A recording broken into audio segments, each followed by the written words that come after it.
wabarakatuh. Selamat pagi semuanya. Apa kabar hari ini? Baik, alhamdulillah. Kalian dalam keadaan sehat walafiat, tidak kurang suatu apapun. Di masa pandemi ini, silakan tetap menjaga kesehatan. Patuhi protokol kesehatan. Jangan lupa memakai masker, menjaga jarak, kemudian jangan berkumpul di tempat yang berkerumun dan lain sebagainya. Nah, sebelum pembelajaran hari ini kita mulai, mari kita berdoa terlebih dahulu. Berdoa akan dipimpin oleh Mas Ahmad Fatani. Silakan Mas Ahmad Fatani, temannya dipimpin untuk berdoa. Berdoa mulai.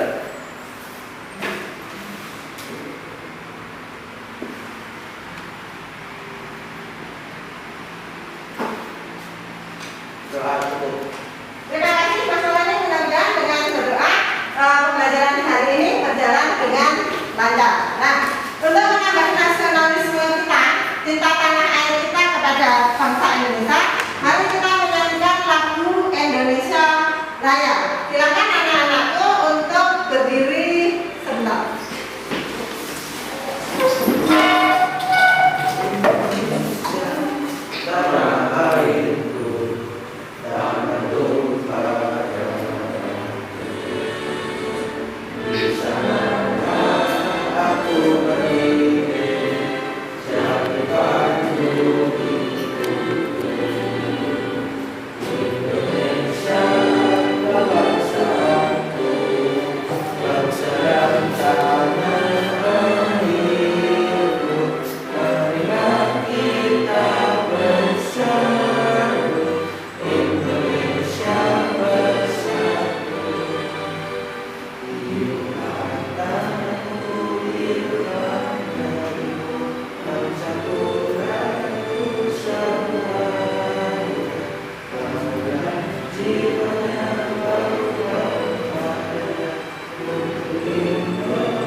Membahas tentang dampak penjajahan bangsa Eropa, yaitu dampak dalam bidang politik dan ekonomi. Nah, ketika kedatangan bangsa Eropa pada abad ke-16, ternyata ini menyebabkan perubahan politik dan pemerintahan di Indonesia. Nah, sebelum kedatangan bangsa Barat, struktur pemerintahan dan politik ini bersifat tradisional, yaitu berupa kerajaan, kesultanan. Nah, tetapi ketika bangsa Barat ini datang ke Indonesia, ternyata ini merubah struktur pemerintahan dan politik yang ada di Indonesia.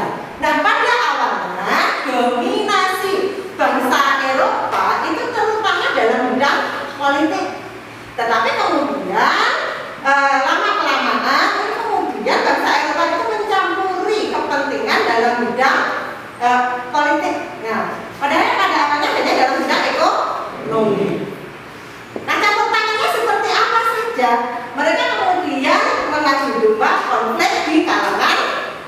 pemerintahan yang ada di kalangan di istana. Seperti yang dilakukan oleh dilakukan oleh VOC. Nah, VOC ketika kedatangan VOC, kemarin kita sudah membahas tentang VOC.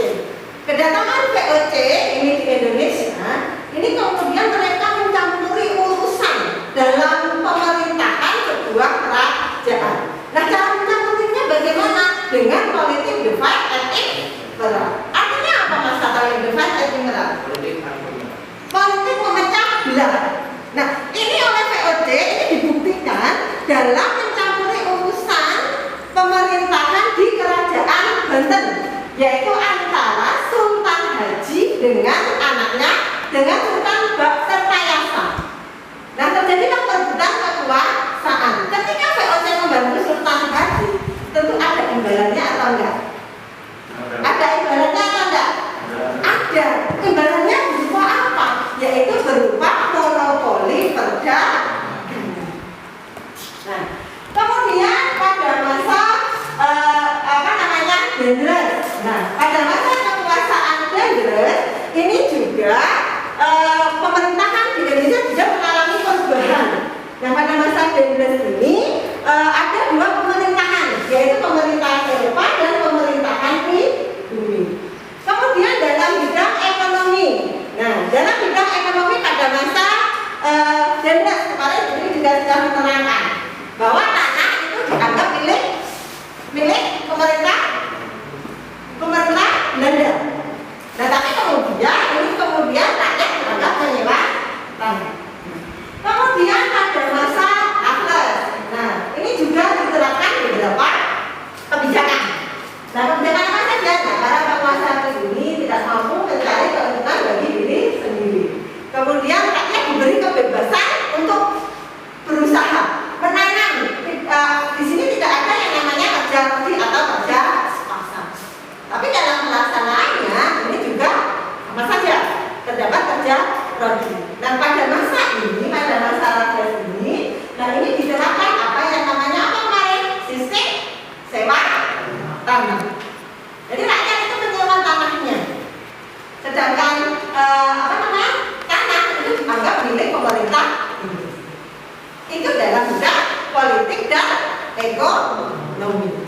Nah, apakah ini juga berdampak pada bidang sosial, budaya, dan pendidikan? Berdampak atau tidak?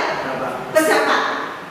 Contohnya apa dampak dalam bidang sosial, Mas Fatali? Contohnya apa misalnya? Sosial, ekonomi, pendidikan. Contohnya apa? Untuk dalam bidang sosial itu ada perbedaan kasta. Ada? Perbedaan kasta. Perbedaan? Kasta. Ada yang lain? Yang kamu pakai itu apa? Yang kamu pakai di kaki itu apa? Sepatu. Sepatu itu berasal dari bahasa mana? Dari bahasa mana? Sepatu. Ya? Dari mana bahasa sepatu itu? Nah, sepatu itu berasal dari bahasa Belanda. Datang ke Indonesia di sepatu, kemudian datang ke sana menjadi sepatu. Kemudian kalian lihat kalau orang-orang rapat itu menggunakan jas, ya kan? Menggunakan jas. Nah itu juga merupakan pengaruh budaya dari bangsa Indonesia. Nah, itulah yang nanti kita diskusikan mengenai dampak sosial, budaya, pendidikan terhadap bangsa Indonesia. Ada tidak dampak penjajahan bangsa Eropa itu terhadap bidang sosial, budaya dan pendidikan? Manfaat pembelajaran materi hari ini apa? Yaitu bahwa memang dampak penjajahan bangsa Eropa itu dirasakan oleh rakyat Indonesia. Nah, manfaatnya apa? Jangan sampai nanti kita membeda-bedakan teman, terutama kalian di madrasah ini. Kemudian yang kedua, karena kalian sebagai generasi penerus itu sebaiknya merawat hasil peninggalan bangsa Eropa. Nah, itu manfaat dari pembelajaran hari ini. Nah, nanti sebelum kita mendiskusikan, Bu Dwi akan menjelaskan dulu mengenai kompetensi dasar yang harus kalian capai. Nah, kompetensi dasarnya apa? Yaitu 3.3, menganalisis dampak politik,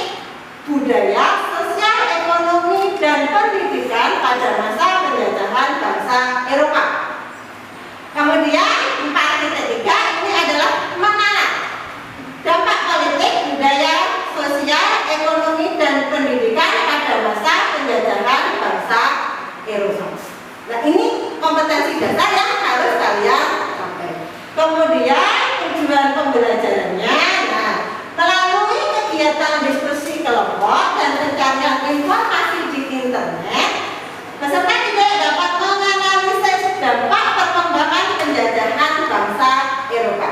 Kemudian yang kedua, melalui kegiatan mengamati video dan pencarian informasi di internet, peserta didik dapat menganalisis dampak, ya, menganalisis dampak perkembangan penjajahan bangsa Eropa. Kemudian yang ketiga, melalui kegiatan diskusi kelompok dan pencarian informasi, peserta didik dapat menganalisis dampak perkembangan pendidikan penjajahan bangsa-bangsa Eropa dalam bidang pendidikan. Nah, untuk materi ini ada beberapa penilaian. Yang pertama adalah penilaian sikap. Penilaian sikap itu bisa sikap spiritual dan sikap sosial. Nanti bisa diamati ketika kalian melakukan kegiatan diskusi dan eksertasi. Kemudian yang kedua adalah penilaian pengetahuan. Nah, penilaian pengetahuan ini bisa berupa post-test atau penilaian harian. Kemudian yang ketiga adalah penilaian keterampilan. Nah, nanti di dalam penilaian keterampilan ini ibu akan memberikan sebuah penugasan, yaitu berupa apa? Membuat video. Kalian silakan jalan-jalan ke Jogja dan sekitarnya, kemudian carilah peninggalan budaya bangsa Barat yang masih ada di Yogyakarta. Nah, nanti tugasnya secara berkelompok. Sudah jelas mengenai penilaian? Sudah. Kita mulai. Kita menghadap ke sini dulu. Oke? Kenapa Mas? Oke.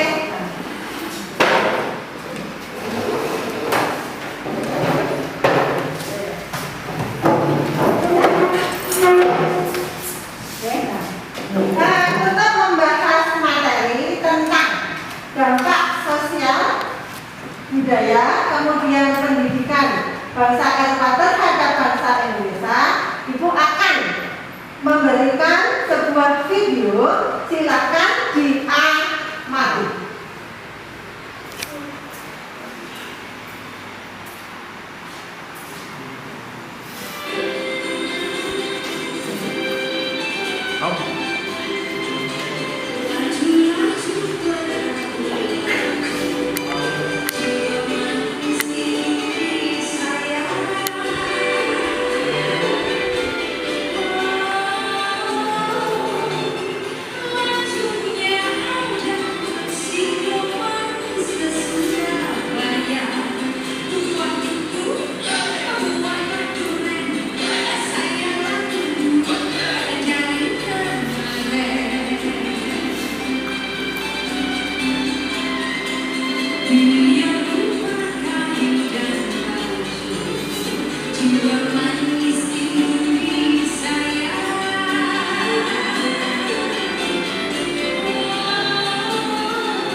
Kalau mesinnya apa denincak kan mendung tanpa udan kena.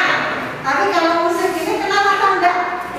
Enggak. Memang ini adalah musik keroncong. Ini merupakan penjajahan bangsa Barat, yaitu bangsa Portugis. Musik keroncong. Di situ dikenalkan ada beberapa alat musiknya. Kalau yang digagal namanya apa? Biola. Kalau yang digagal namanya apa? Yang digagal itu namanya apa? Ukulele ya. Ukulele. Nah itu merupakan salah satu dampak bangsa Barat yang ada di Indonesia. Jadi ternyata penjajahan bangsa Eropa itu dampaknya itu memang ada di Indonesia. Nah, untuk membahas tentang dampak penjajahan bangsa Barat itu akan membagi menjadi 3 kelompok. Nah, kelompok 1 ini terdiri dari Darul, Ahmad Fatoni, Dani, dan Anissa. Nah, silakan nanti dikerjakan RKPD-nya. Kemudian yang kelompok 2 ini Ahmad Fatoni, Bayu Aji, dan Naila. Kemudian yang kelompok 3 ini ada Diva, Farel, dan Bedita. Oke, nah itu LKPD-nya. Nanti silakan ketua kelompok membagi tugas dengan anggota kelompoknya masing-masing. Nah, kalian boleh mencari di buku atau bahan ajar yang sudah dibagikan atau mencari menggunakan media internet yang terpercaya. Sudah jelas? Sudah? Sudah jelas? Sudah. Oke, silakan dikerjakan. Yang kedua Tadi udah belum? belum orang satu lagi. Ini tadi acara-acara untuk bahan PAS ya. Terus? Ya belum. Ya, jadi stratifikasi sosial itu adalah pembagian masa. Ini sudah belum? Satu lagi. Oh, ada satu itu.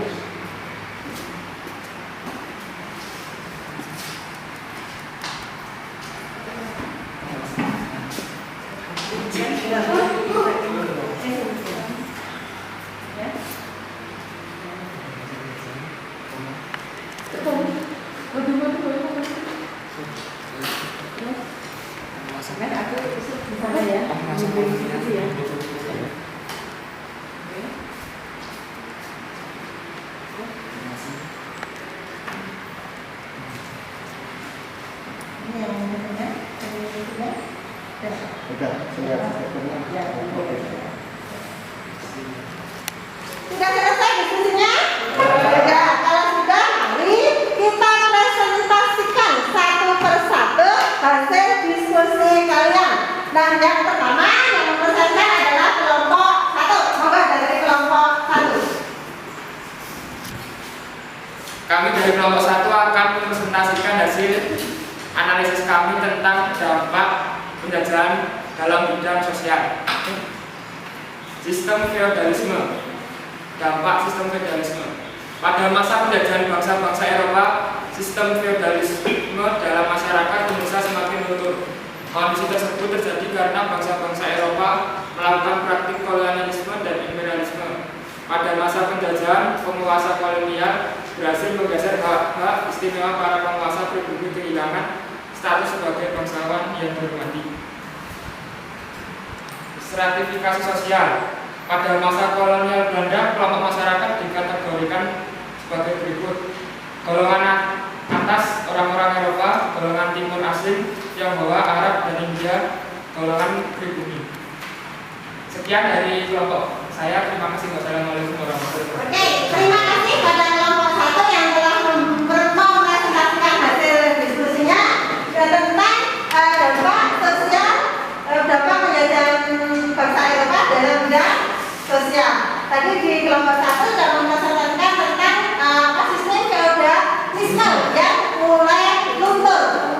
Nah, kemudian ada apa yang namanya stratifikasi sosial. Ternyata pada masa penjajahan bangsa Barat itu juga ada apa yang namanya stratifikasi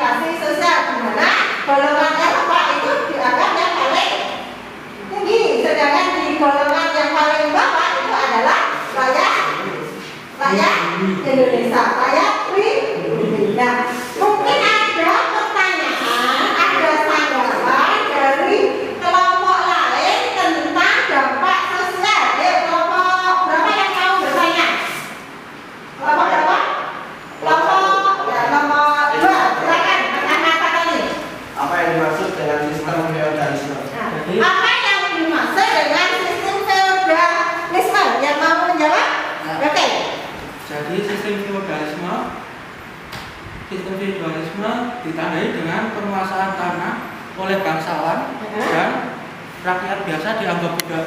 Oke, nah menurut dari kelompok 2 itu sistem feodalisme itu apa? Sistem yang ditandai dengan penguasaan tanah oleh para bangsawan, sedangkan rakyat itu dianggap sebagai budak. Itu namanya sistem feodalisme. Sudah jelas presentasi dari kelompok 1? Sudah jelas? Sudah, kita beri aplaus untuk kelompok 1. Oke, sekarang presentasi dari kelompok 2 yang akan mempresentasikan tentang dampak budaya. Assalamualaikum warahmatullahi wabarakatuh. Kami dari kelompok 2 ingin mempresentasikan dampak penjajahan di bidang budaya, agama, kesenian, dan bahasa. Di bidang agama, menyebarnya agama Katolik dan Kristen Protestan. Bangsa Eropa berperan menyebarkan ajaran agama Katolik di Indonesia, yaitu bangsa Spanyol dan Portugis. Agama ini banyak diperlukan di Indonesia bagian timur seperti Maluku dan NTT, yang banyak mengalami kontak dengan Spanyol dan Portugis. Kesenian, seni musik, seni arsitektur. Seni musik berpengaruh bangsa Eropa dalam seni musik, misalnya dalam musik moncong yang dipengaruhi musik Portugis. Seni arsitektur banyak pengaruh bangsa Eropa ditemukan dalam seni arsitektur, misalnya Istana Merdeka di Jakarta dan Gedung Lawang Sewu di Semarang. Bahasa. Pada masa penjajahan, bangsa Eropa banyak membuat rakyat Indonesia mengenal bahasa baru, bahasa serapan dari bangsa Eropa. Contoh, viola, meja, mesa. Dan juga pada zaman modern adanya kursus bahasa asing. Sekian dari kelompok 2. Wassalamualaikum warahmatullahi wabarakatuh. Oke, terima kasih dari kelompok 2 sudah mempresentasikan hasil diskusinya tentang dampak penjajahan bangsa Barat dalam bidang budaya. Tadi sudah diterangkan yaitu dalam agama. Nah, ketika penjajahan bangsa Eropa, muncullah ada yang namanya misionaris yang menyebarkan agama Kristen maupun Katolik. Kemudian dalam bidang seni, arsitektur kita lihat. Kalau kalian jalan-jalan ke Jogja di titik 0 km, itu kalian akan melihat bangunan peninggalan bangsa Barat, ya. Ada di Bank BNI, kemudian di kantor pos gede, kemudian ada di Bank Indonesia.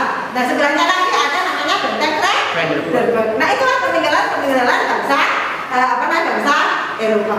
Kemudian dalam bidang seni, tadi sudah putarkan mengenai musik keroncong. Nah, musik keroncong ini juga merupakan salah satu dampak budaya yang ditinggalkan oleh penjajahan bangsa Eropa. Sudah jelas mengenai dampak dalam bidang budaya?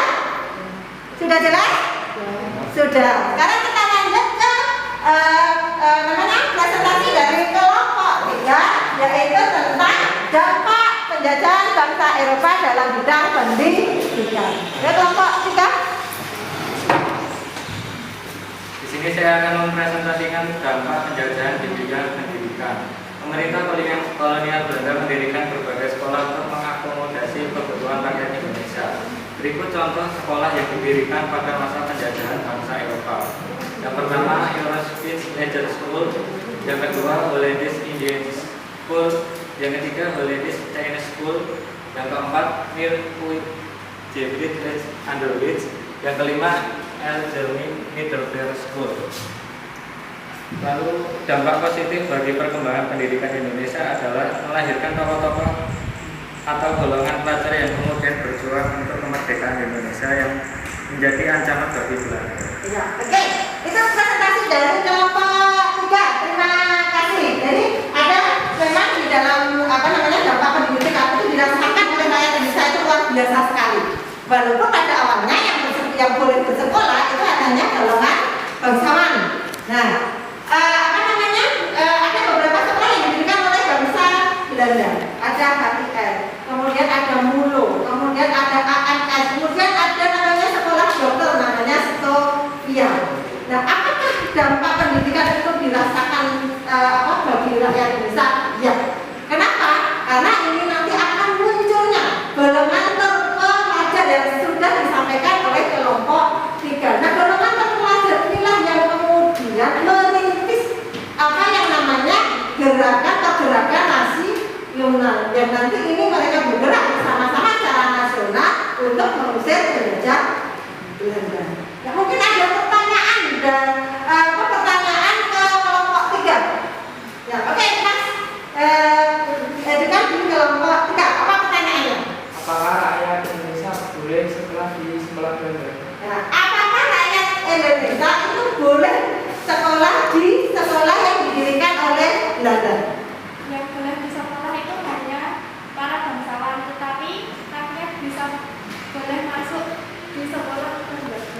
Ya.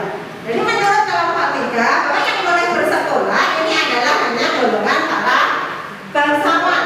Ya, tetapi rakyat boleh, tapi hanya mereka masuk di sekolah-sekolah yang rendah, sekolah rendahan. Nah itu presentasi dari kelompok 3 sudah jelas semua? Sudah jelas semua? Nah, sudah. Kita beri aplaus semuanya untuk kelompok 1, 2, dan 3 dengan baik. Sudah? Oke, bisa kita mulai? Oke ya. Oke. Presentasi ini sudah dilakukan semua, baik dari kelompok 1 tadi yang membahas tentang dampak penjajahan bangsa Eropa dalam bidang sosial, kelompok 2 tadi yang membahas dampak penjajahan bangsa Eropa dalam bidang budaya, dan kelompok 3 tadi sudah membahas dampak sosial, dampak penjajahan bangsa Eropa dalam bidang pendidikan. Nah, mari materi ini kita simpulkan bersama tentang dampak penjajahan bangsa Eropa. Siapa yang mau menyimpulkan materi hari ini? Oke, silakan. Dampak penjajahan dan dirasakan bangsa Indonesia dalam bidang sosial, budaya, dan pendidikan. Dalam bidang pendidikan akan melahirkan golongan keluarga. Oke, itu kesimpulan yang disampaikan oleh Mbak Arista tentang materi hari ini. Memang dampak penjajahan bangsa Eropa ini memang dirasakan oleh rakyat Indonesia, baik dalam bidang sosial, budaya maupun pendidikan. Nah, dalam bidang sosial bisa dimasukkan di kelas yang paling bawah. Dalam bidang budaya tadi maksudnya seni keroncong, kemudian masuknya agama Kristen, Katolik, kemudian dalam bidang pendidikan ini yang kita rasakan luar biasa sekali karena nanti akan memunculkan golongan terpelajar. Nah, apakah materi hari ini sudah jelas semua? Sudah. Apakah pembelajaran hari ini menyenangkan? Oke. Nah, sikap apa yang bisa kalian ambil dengan pembelajaran materi pada hari ini? Sikap apa yang bisa kamu ambil? Apa yang bisa kita ambil adalah menghargai sesama dan tidak ada diskriminasi antara satu masyarakat ataupun satu individu dengan yang lain. Oke. Nah, artinya tadi di Mas Tata mengatakan bahwa kita tidak boleh mendiskriminasi antara satu orang dengan orang lain, terutama kalian di madrasah ini. Semua teman itu mempunyai status yang sama. Kemudian peninggalan bangsa Eropa. Kita masih banyak peninggalan ini, sebaiknya kita sebagai sebagai generasi penerus bangsa kita harus menghargai, merawat peninggalan bangsa Eropa. Nah itu. Kemudian untuk materi selanjutnya, besok kalian mempelajari tentang materi tentang Sumpah Pemuda. Yaitu materi yang pertama yaitu tentang pergerakan nasional. Nah untuk penugasan, silakan nanti kalian membuat video tentang peninggalan budaya yang ada di Jogja. Nanti silakan dibuat secara berkelompok. Nah, untuk tugas nanti dikumpulkan 1 minggu ya waktunya ya, dikumpulkan dalam waktu 1 minggu ini sudah dikumpulkan. Nah, itu untuk tugas. Nah, pembelajaran hari ini sudah selesai. Mudah-mudahan pembelajaran hari ini dapat bermanfaat bagi kalian. Mari kita tutup dengan berdoa. Mas Fatoni dipimpin temannya untuk berdoa. Untuk mengakhiri pembelajaran kali ini, berdoa mulai.